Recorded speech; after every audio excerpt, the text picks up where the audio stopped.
Terima kasih Tuhan, pada malam hari ini kami boleh menikmati berkat kasih Tuhan dalam acara perayaan Natal Pemuda GKPS pada bulan yang begitu sungguh dirangkai menjadi berita Injil bagi kami. Terima kasih Bapak atas setiap acara yang sudah kami nikmati, dan kini kami mau disapa di dalam firman Tuhan. Biarlah iman kami semakin dikuatkan.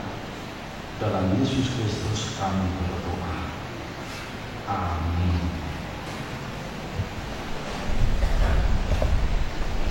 Shalom dan selamat Natal.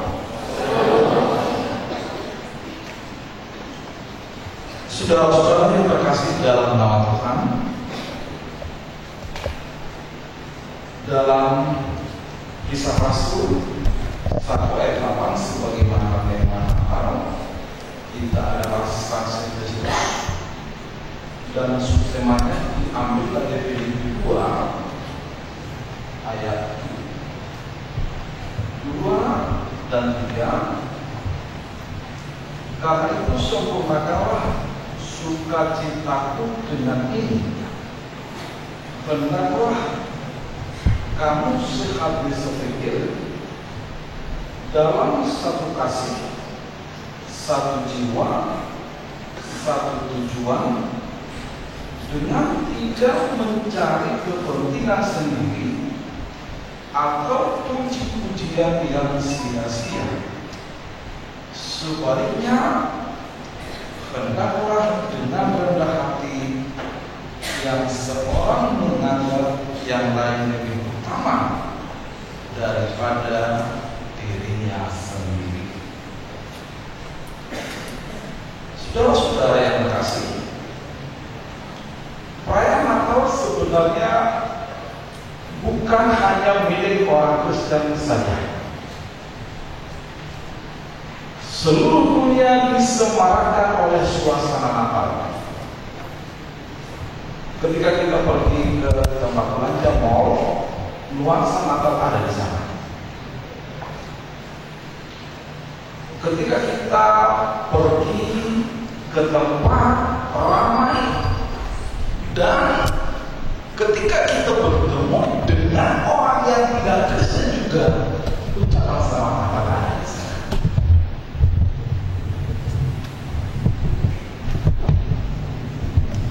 Seorang anak pemuda mendengar berita bahwa Natal adalah berita sukacita karena Yesus datang di dunia membawa siaran keselamatan. Lalu dengan lugunya si anak pergi ke toko. Dia melihat begitu semarak suasana pohon terang di toko itu dengan paket Natal yang ada di sana. Lalu dia mencoba, ini Natal. Lalu dia bertanya kepada penjaga toko, di mana caranya agar aku boleh ikut bernatal mendapatkan ini? Si penjaga toko berkata, punya duit? Ternyata dia tidak punya uang. Lalu dia bertanya, di mana kau sukacita Natal itu? Aku tidak dapatkan di toko ini. Kemudian dia pergi ke sebuah perayaan Natal yang kebenaran perayaan ini adalah sebuah grup Natal, sebuah kantor. Dia datang, dilihatnya ternyata satpam di gedung itu berkata, "Dek, tolong di luar, ini sedang ada perayaan." Lalu dia berpikir, Natal itu apa? Katanya Natal itu sukacita, Natal itu berkat. Lalu di manakah aku dapat menemukan berkat itu? Ketika kita pergi ke Bethlehem sekarang atau dalam historisnya sampai sekarang ada itu tempat kelahiran Yesus sudah ada. Dan pas seperti jalan masuk ke gereja kita tadi, begitu jalan masuk ke sana harus tunduk sedikit. Dan banyak orang berjalan datang ke Bethlehem untuk melihat tempat kelahiran Yesus. Tapi saudara-saudara, Yesus tidak di sana lagi.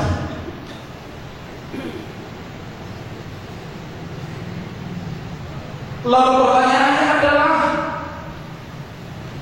di manakah Yesus sekarang yang boleh membawa sukacita bagi kita? Kalau kita pergi ke Bethlehem, Yesus tidak ada di sana lagi, di kandang itu. Kalau kita pergi ke mall dengan suasana nuansa kemegahan Natal, sepertinya ada duit, kita boleh dapatkan hadiah karena Natal. Lalu apakah sukacita dalam Natal itu, dan di manakah kita boleh menemukan Yesus sebagai sumber sukacita? Dalam Alkitab kita ada 3 tempat pertemuan dengan Yesus. Yang pertama, yang kamu lakukan terhadap saudaraku yang kecil ini, kamu sudah lakukan terhadap saya. Ketika kita mau membuka hati kepada orang lain, ternyata disitulah kita bertemu. Yang kedua, pergilah, saksikanlah Injil, aku akan menyertai kamu. Ketika ada penyebaran Injil, lalu di situ ada Yesus. Lalu yang ketiga dikatakan, di mana 2-3 orang bersekutu memanggil, beribadah, bersekutu memuji saya ada di situ. Ada ibadah, persekutuan doa, di situ ada Yesus. Saudara-saudara yang berkasih, oleh sebab itu kita rumuskan sesuai dengan tema dan subtema Natal kita pada malam hari ini. Jadilah yang menyaksikan Kristus, memperkenalkan Kristus. Menyaksikan Kristus itu berarti kita mau membuka hati kepada orang lain, sebagaimana subtema kita. Karena itu sempurnakan sukacitaku dengan ini. Hendaklah kamu sehati sepikir, dalam satu kasih, satu jiwa, satu tujuan. Saya mau tegaskan, rangkaian acara Natal Pemuda GKPS pada bulan sudah bagus malam ini berjalan. Tapi saya mau tegaskan, itu belum merupakan jawaban Natal kita malam ini. Natal ini benar-benar sukses ketika kita kembali dari ruang ibadah ini. Ketika kita masuk dalam ranah hidup keluarga kita masing-masing. Ketika kita masuk dalam kehidupan kesehatan kita. Karena di sana kita boleh menyatakan kesehatan, satu pikiran untuk boleh berbagi kasih terhadap orang lain. Biarlah semua acara sudah berjalan baik oleh kerja keras panitia, semua pemuda, tapi biarlah ini juga sungguh Natal yang berhasil, Natal yang sukses ketika para pemuda GKPS pada bulan terjadi perubahan pribadi. Dia mau berbagi hati, dia mau dia boleh menjadi berkat buat orang lain. Saudara-saudara yang terkasih, apakah sebenarnya oleh tema ini sebagai keberhasilan anak-anak Yesus itu yang lahir di Bethlehem, dia kita sebut Tuhan karena apa? Karena dia mau berkorban dan dia boleh menjadi juru selamat buat kita. Anda berhasil yang disebut bermakna surgawi ketika hidup juga boleh menjadi berkat buat orang lain. Dan itulah isi tema dan subtema kita, menyaksikan, menyatakan kasih Kristus, sehingga pribadi kita dirombakkan yang berguna juga buat orang lain, menuntun orang semakin mengenal kasih yang dari Kristus. Oleh sebab itu, saya mau katakan buat pemuda GKPS pada bulan. Kenapa gereja GKPS sulit bertumbuh imannya? Menurut kalian pemuda. Kenapa gereja GKPS kata orang ya, terutama yang di kampung-kampung, imannya sulit bertumbuh? Karena apa? Tahu nggak? Saya kasih tahu ya, satu faktor itu. Karena para jadi di sana belum tentu yang sudah benar-benar mengenal Kristus. Karena tidak ada, lalu dia nggak samas, dia nggak kuat, bahkan menjadi orang yang belum tentu dia memiliki pengalaman rohani.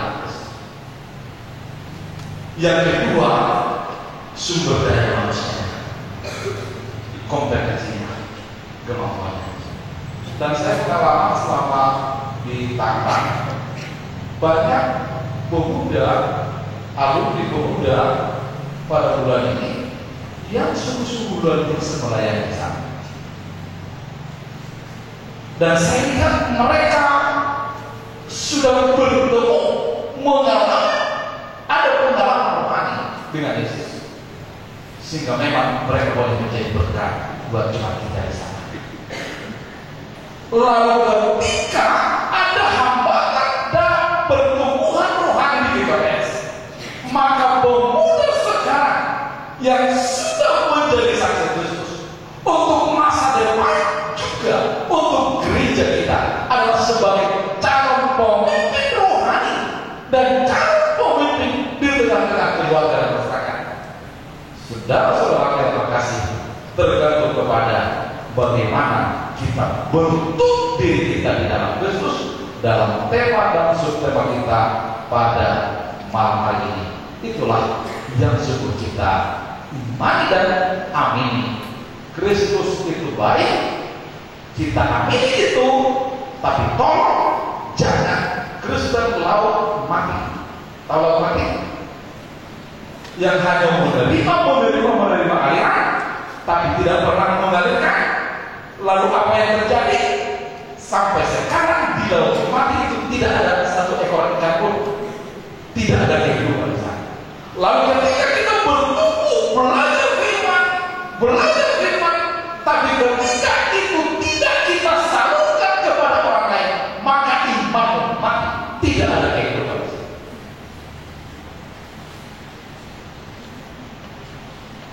Ketika kita makan terus, sudah makan enak, gerakannya kurang, sehat enggak?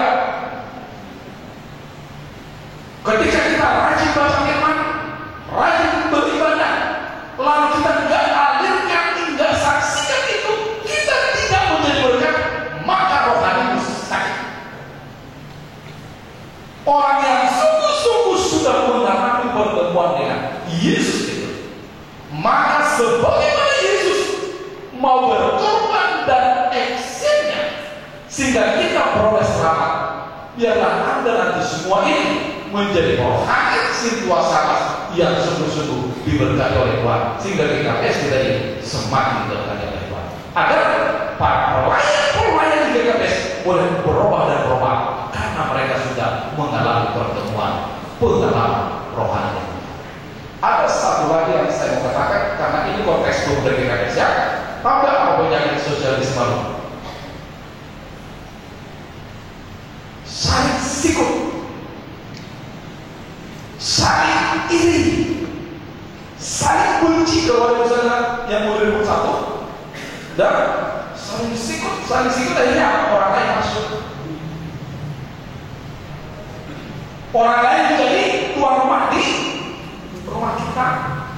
Lalu ketika kita kembali kepada tema ini, tugasmu bukan mensikut orang lain, tapi tolong sebagai anak Tuhan saling menopang, saling mendorong agar kehadiran kita menjadi sebuah sinergi yang boleh membangun kampung kita Hutan Simalungun. Gimana caranya? Ada dua. Bangun spiritualitasmu, Yang kedua, bangun kompetensi ilmu intelektual. Sering orang berkata begini, yang penting doa. Doa itu tidak menggantikan ketaatan untuk bekerja. Yang tidak bekerja tidak boleh makan. Kesempatan belajar itu adalah berkat yang dari Tuhan. Harus cerdas secara rohani, cerdas secara intelektual. Kalau hanya cerdas secara rohani, maka itu seperti yang bermimpi tadi. Aku pasti Tuhan memberkati dia tidur sampai kapanpun berkat Tuhan tidak ada. Lalu ketika hari pertama sampai hari ke-6 dalam visualisasi tadi liturginya, Allah mencipta, artinya apa? Dengan bekerja, dengan mengelola ciptaan, dengan belajar. Di situ kita bersiap diri agar boleh menjadi berkat juga buat orang lain. Orang bodoh sampai kapanpun tidak akan mampu menjadi guru. Orang yang tidak mengembangkan talenta dan potensi yang diberikan oleh Tuhan sampai kapanpun tidak akan mungkin menjadi berkat buat orang lain. Lalu ketika subtema kita, biarlah kita saling mendorong dalam kasih. Gunakan kesempatan mudamu untuk semakin matang, sehingga pada waktunya kamu sungguh boleh berkarya luar biasa bagi orang lain. Ada satu kalimat di sini dikatakan begini: dalam satu kasih, satu jiwa, satu tujuan, dengan tidak mencari kepentingan sendiri atau puji-pujian yang sia-sia. Apa artinya puji-pujian yang sia-sia? Kalau saya punya harta banyak, sudah. Kalau saya mati, itu masih berguna buat saya?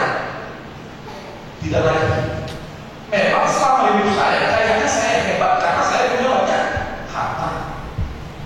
Itulah yang disebut dengan pujian yang sia-sia atau kepentingan sendiri. Tapi ketika atau selama saya hidup, saya memiliki sesuatu, saya share kepada orang lain, saya bagi kasih dengan orang lain, lalu saya mati, benar semua harta saya akan berpisah dengan saya. Tapi setiap action rohani, aksi surgawi itu, apa yang saya lakukan di dalam kasih, lalu itu tidak pernah berakhir. Itulah artinya keuntungan yang tidak sia-sia. Itulah artinya perbuatannya bernilai surgawi. Saudara-saudara yang terkasih, itu artinya apa? Sebagai anak-anak Tuhan, kita mau agar kita terbangun dari diri kita, tapi sekaligus punya prinsip. Itu tidak akan menjadi keuntungan yang sia-sia karena hanya orang menghormati apa yang saya miliki untuk aku. Orang yang terhormat adalah orang yang berhasil adalah ketika hidupnya berguna buat orang lain. Itu tidak akan pernah sia-sia. Dan kalau sebab itu, biarlah perayaan Natal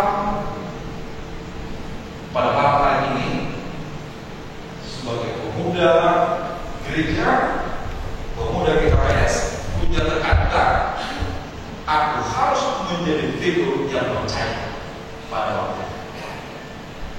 Semalam sekarang kehilangan itu, gereja kita sekarang kehilangan itu. Oleh sebab itu, sebagai anak-anak Tuhan, jadikan dirimu memiliki tekanan agar menjadi figur yang boleh diteladani dan boleh menjadi berkat pada orang. Dan dengan demikian, yang terakhir yang mau saya sampaikan melalui khotbah ini, kalau tadi saya katakan, apakah keberhasilan itu bukan ditentukan seberapa banyak yang Anda miliki? Keberhasilan adalah seberapa banyak juga orangnya tertawakan ada kamu. Seberapa banyak orang yang boleh bersuka cita karena ada kamu. Itulah keberhasilan dalam perayaan Natal, karena itulah yang dinyatakan Yesus buat kita. Oleh sebab itu, karena itu yang disebut dengan keberhasilan. Ternyata mengasihi itu menyatakan kebaikan buat orang lain. Saudara-saudaraku, itu adalah pekerjaan yang agung. Itu adalah pekerjaan yang luar biasa, karena itu adalah pekerjaan banyak diberikan bagi kita. Karenanya ketika Tuhan masih berikan kesempatan bagi kita untuk melakukan yang baik, baik di gereja, baik dalam konteks masyarakat kita, kampus kita, keluarga kita, itu sangat agung dan itulah yang berpikir sekali. Jangan hanya mengejar keuntungan yang sia-sia, karena kita tertutup untuk orang lain dan kita dihormati karena untuk diri kita sendiri. Tapi biarlah apapun yang kita miliki boleh menjadi kebesaran dan kemuliaan bagi nama Tuhan. Biarlah Natal Pemuda KPS pada bulan malam hari ini jangan Natal yang gagal. Walaupun acara sudah bagus ya. Berapa antara kalian Natal ini? Pemuda yang sudah habis? Berapa? Pasti banyak ya. Itu masih dalam konteks ini kan. Lain lagi agar baju baru banyak saya lihat kan. Banyak baju baru ini kan. Belum lagi make-upnya kan, salonnya kan. Kalau itu dia banyak keluar di kamar mereka. Jangan sia-siakan itulannya, Bapak ya. Jangan sia-siakan itu. Tapi justru dia lagi menjadi berkah karena dibentuk pribadi pemuda di kampus pada misalnya semakin luar biasa untuk semakin dipakaikan Tuhan menjadi berkah dan biarlah semuanya boleh menjadi banyak pelayan. Dan saya katakan ya dalam pemain juga ya mungkin sedikit lagi ada begini ya KKPS itu nggak enak ibadah saya katanya Pak Orangnya monoton katanya kan. Lalu dia lari ke gereja lain. Ada yang begitu pemuda. Kalau temanmu sakit, orang tuamu sakit, Anda gak nyaman di situ, jangan tinggalkan ini ya. Hadirlah di situ membawa kesembuhan. Jangan pernah sebagai pemuda GKPS kayaknya ibadah GKPS orang lain tugasmu untuk mengisi dan membawa itu. Dan jangan gara-gara itu kamu tinggalkan GKPS karena kita dipanggil juga sebagai pemuda-pemuda GKPS untuk semakin melayani GKPS ini. Saya mau tegaskan ini karena saya pernah mendengar pendeta kenapa GKPS itu kayaknya kan berbagai saya. GKPS itu kayaknya monoton sekali. Sekali lagi, kalau saudaramu sakit, keluargamu sakit, sebagai anak Tuhan, jangan tinggalkan diri amanahmu, hadirlah di situ membawa kesatuan. Mari kita bawa GKPS dari besarnya untuk boleh semakin berkat juga buat seluruh dunia ini. Makanya saya mau kalau tidak karena terpaksa karena kawin dengan gereja lain, tolonglah jangan tinggalkan GKPS ini ya Bapak. Menanya pemuda GKPS karena untuk lebih luar biasa GKPS inilah maka Tuhan menempatkan kita sebagai warga, sebagai pemuda-pemudi untuk boleh ada gereja kita ini semakin berkat buat dunia untuk hari-hari yang datang. Kalau ada itulah tugas kita secara bersama-sama untuk mengisi sehingga boleh semakin luar biasa juga kesaksian gereja kita untuk masa depan. Tuhan memberkati. Mari kita berdoa. Terima kasih Tuhan atas firman yang boleh kami terima pada malam perayaan Natal ini. Ternyata Yesus menjadi Tuhan dan Juru Selamat karena Yesus memiliki hidup yang bermakna buat dunia ini, berkorban untuk dunia ini. Itulah juga yang menjadi ukuran hidup yang bermakna bagi kami ketika kami boleh menjadi saksi Tuhan. Kehadiran kami boleh membawa shalom dalam kehidupan keluarga jemaat di tengah-tengah kehidupan keseharian kami. Biarlah perayaan Natal Pemuda GKPS pada malam hari ini boleh menjadi spirit untuk semakin mengemban tugas tanggung jawab sebagai buah dari keselamatan yang Tuhan sudah kerjakan bagi kami masing-masing, agar kami tidak hanya mengejar keuntungan yang sia-sia untuk kebesaran diri kami sendiri, tapi justru dalam firman pada malam hari ini kami boleh sungguh disebut berhasil sejauh mana kami boleh memberi makna kepada orang lain, menjadi berkat buat orang lain. Biarlah firman ini boleh menguatkan kami, sehingga kami semakin mengamini hidup kami di dunia ini bukanlah kebetulan, tapi adalah sebuah rancangan Tuhan agar kami boleh memiliki kesaksian, menyaksikan Tuhan. Hidup kami menjadi sungguh-sungguh Tuhan pakaikan memiliki makna surgawi. Berkati semua pemuda di KPS pada bulan untuk boleh Tuhan pakaikan dalam masa muda mereka berbekal diri dalam iman dan ilmu, sehingga sungguh-sungguh dengan berkat Tuhan mereka boleh menopang pelayanan di gereja di KPS. Mereka boleh sungguh-sungguh menjadi berkat di Simalungun dan juga di dunia ini. Banyak pergumulan mereka ya Bapak, baik di kampus, ekonomi, pergumulan keluarga, pergumulan relasi antar pemuda, tidak ada yang tersembunyi bagi Tuhan. Pada malam Natal ini, biarlah lawatan Tuhan boleh nyata bagi mereka, sehingga ketika ada kandang domba yang sepi, yang jorok, lalu ada Yesus, lalu di situ ada kuasa keselamatan. Apapun masalah pemuda kami, pemuda di KPS, kami percaya ketika Yesus hadir di hati mereka, di situ ada kebangkitan semangat. Di situ mereka semakin merasakan lawatan kasih Tuhan, sehingga mereka sungguh-sungguh mengalami sukacita melalui perayaan Natal malam ini. Terima kasih Tuhan, inilah doa kami dalam Yesus Kristus yang telah menjadi manusia untuk menyelamatkan kami. Amin.